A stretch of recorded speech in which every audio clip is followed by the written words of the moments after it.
बिस्मिल्लाहिर्रहमानिर्रहीम। अस्सलाम वालेकुम वरहमतुल्लाहि वबरकातुहू। उम्मीद है आप खैरियत से होंगे और हमारी दुआ है कि अल्लाह ताला आप लोगों को खैरियत से रखे। आज मैं आपको एक बहुत ही प्यारा एक सच्चा वाक़या और क़िस्सा आपको सुनाने लगा हूँ।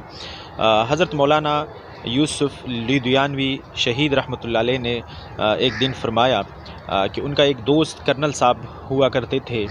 कहते कि वो कर्नल साहब कहने लगे कि मैं और मेरी बेगम रात को 4 बजे उठते हैं और तहज्जुद पढ़ते हैं, और जब सुबह फ़जर के टाइम होता है तो मैं मस्जिद जाकर फ़जर पढ़ के आता हूँ और फ़जर के बाद मैं सो जाता हूँ, और 8 बजे जब ड्यूटी का टाइम होता है तो मैं उठता हूँ तो देखता हूँ कि मेरी बेगम अभी भी मुसल्ले पे बैठी हुई होती हैं और रो रो कर दुआएँ गिड़गिड़ा कर दुआएँ मांग रही होती हैं।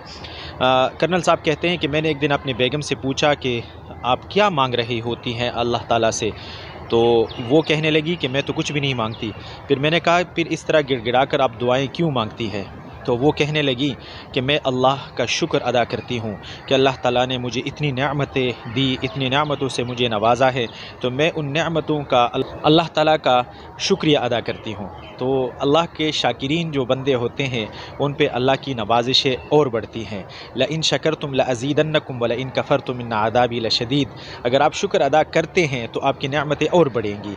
आज कल हम नाशुक्री की बीमारी में पड़ चुके हैं। हम नाशुक्री बहुत करते हैं, इस वजह से हमारी नेमतें घटती हैं, कम हो जाती हैं। अगर हम अल्लाह ताला का शुक्रिया अदा करना शुरू कर दें तो इंशाअल्लाहुल अज़ीज़ अल्लाह ताला उन नेमतों में और मज़ीद इजाफ़ा फरमाएंगे। अल्लाह करे कि हम अल्लाह के शाकिरीन बन जाएँ और अल्लाह के महबूब बंदे बन जाएँ।